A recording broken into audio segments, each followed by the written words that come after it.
Rain tapped gently on the casket as Amara stood alone, her shoulders trembling. Tears streamed down her face while her mother, Chinwe, rolled her eyes.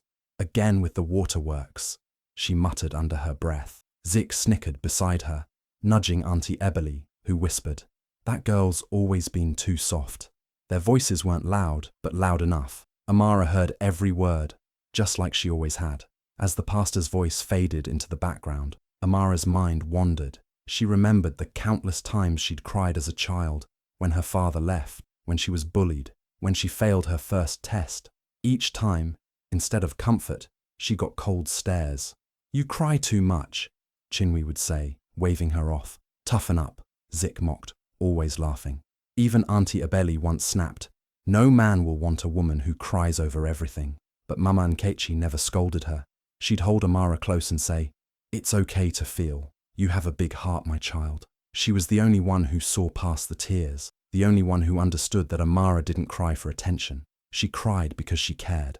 Every hurt cut deeper when no one seemed to care that she was hurting. Now, standing beside the fresh grave, Amara felt more alone than ever. She clutched the edge of her coat, blinking away tears, trying to hold them back. But why should she? Why did feeling have to be shameful? Her eyes met Chinwe's cold glare. Zeke smirked like he always did when he saw her cry. Auntie Ebeli shook her head.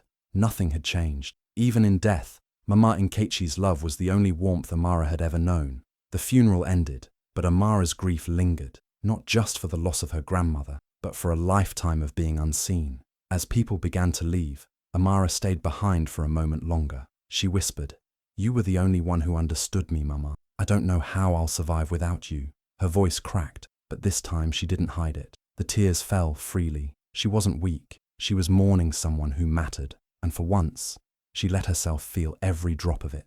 The ride home from the funeral was silent, heavy. No one spoke to Amara. As soon as they stepped inside the house, the mood turned colder. Chinwe dropped her purse on the table and let out a sharp sigh. "All that crying at the funeral. You embarrassed us," she snapped. "So dramatic, just like always." Amara didn't answer. She looked down, clutching her grandmother's scarf. Zik chuckled from the couch. "You'd think she was the only one who lost someone. You cry at everything. Remember when you cried over a lost spoon?" He laughed harder, not even trying to be quiet. Auntie Ebeli said nothing, but the way she looked at Amara said enough. Disappointment again. Chinwe pointed a finger at her. "You're just like your father, weak, useless when emotions show up, always hiding behind tears instead of standing strong." Her words hit like a slap, sharp and deep. Amara said nothing. She didn't even lift her head. No one asked if she was okay. No one offered a word of comfort. It was like her pain didn't matter to them, like her grief was just another flaw. Quietly, Amara turned and walked down the hallway. She passed family photos that barely had her in them, pictures where her smiles were always small, always unsure. She reached her grandmother's room, her only safe place in the house.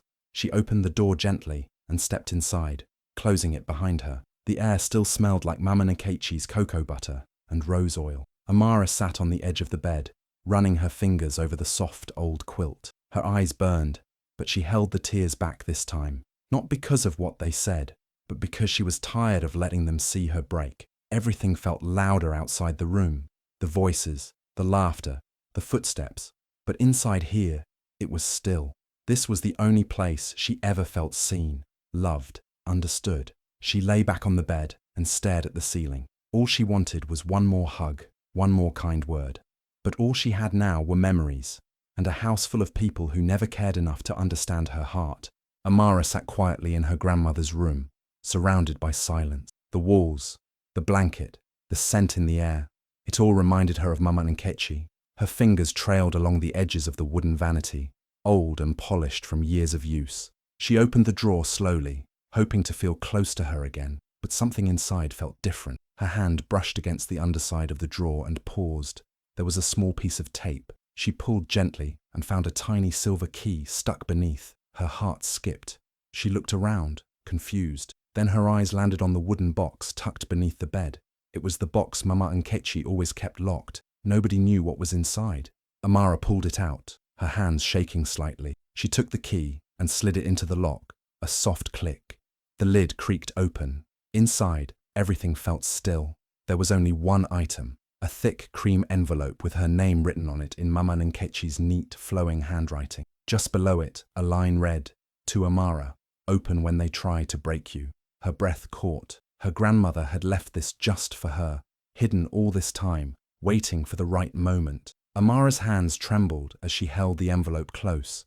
Her eyes welled up again, but this time with something deeper than sadness. She stood and quietly turned the lock on the bedroom door, making sure no one could walk in. Then she sat on the bed, heart racing. She stared at the letter, afraid to open it, but unable to look away. It was like Mama Nkechi had reached across time, knowing exactly what would happen. Amara took a deep breath and carefully broke the seal. Tears blurred her eyes before she even read the first word. She hadn't even started reading, and already, the letter felt like shelter from the storm. She clutched the pages to her chest for a moment. Her grandmother's love still lived in the words inside, and maybe, just maybe, this letter would give her the strength she needed to face what was coming. Amara unfolded the letter slowly, her eyes locking onto the familiar curves of her grandmother's handwriting. It was soft, warm, just like her voice. The first line read, "My sweet Amara, if you're reading this, they've tried to break you, but don't let them." Her fingers trembled as she kept reading. Mama Nkechi spoke of truths Amara had always felt but never understood. She wrote how Chinwe, Amara's mother, had always seen her as a threat. "Your mother saw how close we were. She thought I loved you more, but I only gave you what she refused to, tenderness." Amara's eyes stung. All her life she thought something was wrong with her, but now she saw it wasn't her fault. The letter revealed more. How after Amara's father passed, Chinwe shut down, pouring her anger into silence and cold words. "She didn't know how to grieve, so she punished you for your tears," Mama Nkechi wrote. "You were just a little girl, needing love, but she saw your sadness as weakness." Amara felt her breath hitch. Every moment of being pushed aside, every insult, every time they rolled their eyes when she cried, it suddenly made sense. Her pain wasn't imagined. Her feelings were never too much. They just scared the people who never learned how to feel. The letter continued, "I knew they would try to silence your light. That's why I wrote this. For this exact moment. When they make you feel small, I want you to remember this. Your softness is your power." Amara clutched the pages tighter. Her heart beat faster with every word. At the end of the letter, Mama Nkechi wrote one final line, bold and underlined. "You are not weak. You are the strongest of them all." Amara sat in stunned silence. The room felt brighter. Her grandmother saw her, understood her, loved her for everything she was, and everything the rest of the family refused to accept. That letter wasn't just words on paper. It was a shield, a reminder, a quiet roar from beyond the grave that told Amara she never had to shrink herself again. As Amara reached the end of the letter, something slipped out from between the pages. It was an official-looking document, slightly creased but carefully folded. She opened it slowly and stared at the title, "Last Will and Testament of Nkechi Okoro." Her hands froze. Her grandmother had left her a copy of the will, hidden, just for her. Her eyes scanned the lines, each word sinking in like a stone in water. It said the house, the one everyone assumed would go to Chinwe, belonged to Amara now. So did the farmland behind it, the savings Mama Nkechi had quietly kept, and a special fund set aside for something called the Legacy of Love Foundation. Amara's name was written on every line. Not once was Chinwe's name mentioned, not Zik's, not Auntie Ibali's, just hers. One sentence stood out, bold and underlined. "Only the one with a tender heart shall lead the legacy of love." Amara's mouth parted slightly in disbelief. Her grandmother had seen everything, the way the others treated her, the way she never stopped feeling, never stopped caring, even when it hurt. Amara sat back, overwhelmed. She had spent her whole life thinking she was the weakest one, too emotional, too soft. But here it was, proof that her heart, the very thing they mocked, was the reason she had been chosen. She heard voices from the kitchen, her mother laughing coldly, Zeke cracking jokes. They had no idea, no clue what was coming. Inside the will, there was a note saying the lawyer, Mrs. Osei, would come the next day to read the official version aloud to the family. Amara's heart raced. They would all hear it at once. The truth, the inheritance. The fact that everything they thought belonged to them now belonged to the one they had always looked down on. But Amara didn't say a word. She folded the papers neatly, placed them back in the envelope, and tucked it safely into the locked drawer. Then she stood up, walked to the mirror, and looked at herself, really looked. Her hands were still shaking, but her eyes held something new. Strength, quiet, powerful strength. She turned away from the mirror and whispered, "Thank you, Mama." That night at dinner, the air was thick with tension. No one mentioned the funeral. They sat around the table, eating in silence, until Chinwe broke it with a bitter laugh. "Still crying, Amara?" she said, slicing into her yam with extra force. "You've always been like this, even as a child, crying over spilled juice like the world was ending. You're just like your father, weak." Amara's fork paused mid-air. Her heart pounded, but she didn't look away this time. She placed her fork down gently and looked her mother straight in the eye. Her voice was soft but steady. "I'd rather feel too much than feel nothing at all." The table went still. Zik smirked and let out a loud laugh. "Here we go again," he said. "The Queen of Tears is giving speeches now." Auntie Ebele chuckled beside him, shaking her head. "Poor girl thinks feelings will solve everything." But Amara didn't flinch. She didn't yell. She didn't cry. She just went quiet again, letting the silence speak for her. The next morning, the sound of a car door echoed outside. Through the window, Amara saw a well-dressed woman step out, briefcase in hand, expression calm and focused. Mrs. Osei had arrived, just as the letter said she would. Chinwe peeked through the curtain and frowned. "Who's that?" she asked. "She's here to read Mama's will," Amara answered simply, her tone unreadable. Everyone gathered in the living room, still half asleep, not expecting much. They assumed they would each get a share, maybe a piece of land, maybe some money. Zeke leaned back with a smug grin. Chinwe crossed her arms like she was already preparing her complaints. Auntie Ebele looked eager, but tried to hide it. But Amara sat still, holding the weight of what she already knew. The room had no idea that in just minutes, everything they thought was theirs would be stripped away. They had no clue that the girl they had called too sensitive was about to be the one who held everything in her hands. She didn't smile. She didn't gloat. She just waited for the truth to speak for itself. The family sat in the living room, waiting for what they assumed would be a simple formality. Chinwe sat at the edge of the couch, arms crossed, already thinking about what she'd do with her share. Zik scrolled through his phone lazily, confident he'd get something. Auntie Ebele adjusted her head wrap and smiled politely, ready to accept whatever portion came her way.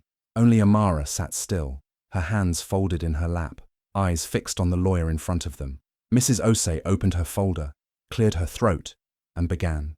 "This is the official reading of the last will and testament of the late Nkechi Okoro." The room quieted. Each person leaned forward slightly. As she read through the first few lines, everything seemed normal. Then, the shift came. "To my granddaughter, Amara Okoro," Mrs. Osei continued, "I leave my house, all the land I own, my personal savings, and the charity fund I built in secret. She is the sole heir." The silence hit hard. "What?" Chinwe snapped, her voice rising. "Number, that's not right." She stood up, shaking her head. "This is a joke. She manipulated my mother with tears. Mama was old. She didn't know what she was doing." Zik shot up from the chair, pointing at the document. "This has to be fake. There's no way Mama left everything to her. What about us? What about her children?" Mrs. Osei remained calm. "This will was signed and recorded under full legal guidance. Your mother was in sound mind and very clear about her wishes." Amara stayed silent. She didn't move, didn't blink, just let their words roll over her, like waves she'd long learned to stand through. Chinwe's voice cracked. "She was emotional. Amara always made her feel guilty with those tears. It's manipulation." Zik turned to Amara, eyes filled with fury. "You planned this. You think this makes you better than us?" But Amara said nothing. Mrs. Osei looked at them and said firmly, "Your mother said love is not weakness." She believed Amara, the one you called sensitive, was the only one strong enough to carry her legacy. No one spoke after that. The silence was heavier than any argument. Just as the room sat in shocked silence, Mrs. Osei reached into her briefcase and pulled out a flash drive. She walked over to the TV and inserted it into the side. Before her passing, "Mama Nkechi requested this be played after the will," she said quietly. The screen lit up, and there she was, Mama Nkechi, sitting in her favorite armchair, wrapped in her patterned shawl, her voice warm and steady. "If you're watching this," she began, "then I'm no longer with you, but there are things that must be said, and I wanted to say them myself." Everyone froze. She turned to the camera with that familiar gentle smile, Then her tone shifted as she addressed Chinwe. My daughter, you have carried bitterness for too long. I know you blame Amara for what her father left behind, but it's not her fault. You built walls to protect yourself, I understand that. But don't destroy your daughter because you never healed from your own pain. Chinwe's face tightened. She looked away, lips trembling. Then Mama Nkechi's gaze turned, as if she could see Zik through the screen. Zeke, my grandson, you hide behind jokes. You laugh at others' feelings because you're scared to face your own. But mocking emotions doesn't make you strong. It makes you lonely. I see you, even if you pretend not to care. Zik lowered his head, jaw clenched, no words coming. Then came the final message. Mama Nkechi's voice softened even more. Amara, my sweet child, you were never too sensitive. Your tears water the garden of your soul. You feel deeply because you care deeply. That is not weakness. That is power. Never be ashamed of that. Amara's eyes filled, but this time the tears didn't sting. They soothed. The screen faded to black. No one moved. No one spoke. The room was filled with the kind of silence that only truth can bring. Chinwe blinked fast, as if trying not to let her emotions show. Zeke stared at the floor, chewing the inside of his cheek. Auntie Eboli shifted uncomfortably, but said nothing. And in the center of it all, Amara sat calm, not broken, but finally seen. The moment the video ended, the tension in the room thickened. Chinwe's eyes flared with rage. She snatched the will from the table and tried to rip it apart, yelling, "This is madness! My mother was tricked. This cannot be her final word." But before she could tear it, Mrs. Osei stepped forward and firmly took it back, her tone sharp. "This document is protected by law. Destroying it won't change anything." Chinwe's hands shook. Her face was red with fury and disbelief. She looked at Amara like she was a stranger. Amara stood up slowly. Her voice, soft but firm, filled the room. "All my life you told me I was too sensitive, too weak, but I survived all of you. Every insult, every cold shoulder, every time you laughed while I cried." Her voice cracked, but she didn't stop. "I cried because I felt, because I loved, and no matter how much you pushed me away, I never stopped trying to be part of this family. But now I see, I was never the problem. You were just too broken to accept love." The room went still. Auntie Eboli looked down, her lips trembling. Her hand slowly reached for a tissue as a tear rolled down her cheek. She didn't say a word. For once, there was no judgment in her eyes, only regret. Zik, who had been pacing quietly in the corner, suddenly shouted, "This is ridiculous!" He grabbed his phone and stormed out, slamming the front door behind him. He couldn't face the truth Mama Nkechi left behind, or the shame burning in his chest. Chinwe stood frozen, chest rising and falling, but speechless. The strength in Amara's voice had shaken her. Amara sat down slowly, tears finally falling again, but not from pain this time. It was a release. She had held everything inside for so long, waiting for someone to see her. Now she didn't need them to. The silence in the room was louder than words. The air was heavy, but something had changed. For the first time, Amara was no longer the broken one. She was the one standing whole, while the others finally felt the weight of what they'd done. Weeks passed, and the house that once held pain slowly transformed into a place of healing.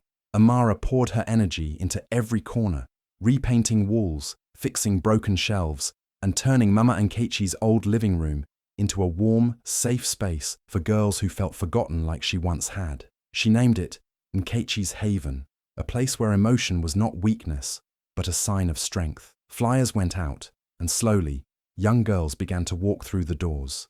Some were shy, others broken, but Amara welcomed them all with the kind of love she was once denied. Namdi, her childhood friend who never made her feel ashamed of her tears, stood by her side through every step. He helped set up bookshelves, build study corners, and even ran evening storytelling sessions. His presence was steady, kind, and familiar. When the girls laughed or cried or simply sat quietly, he understood their silence the way Amara did. Together, they created a home that echoed with warmth. One quiet afternoon, while Amara was watering the small garden she planted with the girls, she noticed an envelope resting at the front door.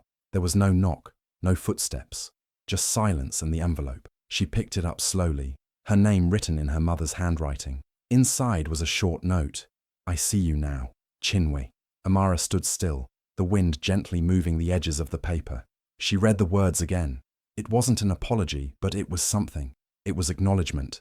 After years of being dismissed, ignored, and called weak, her mother had finally seen her, not just as a daughter, but as a woman with strength. Tears welled up in Amara's eyes, but this time they were not from pain, they were from peace.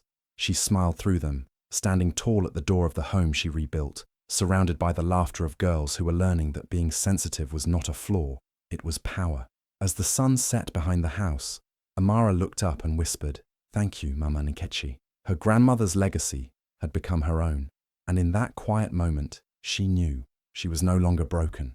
She was the beginning of something beautiful.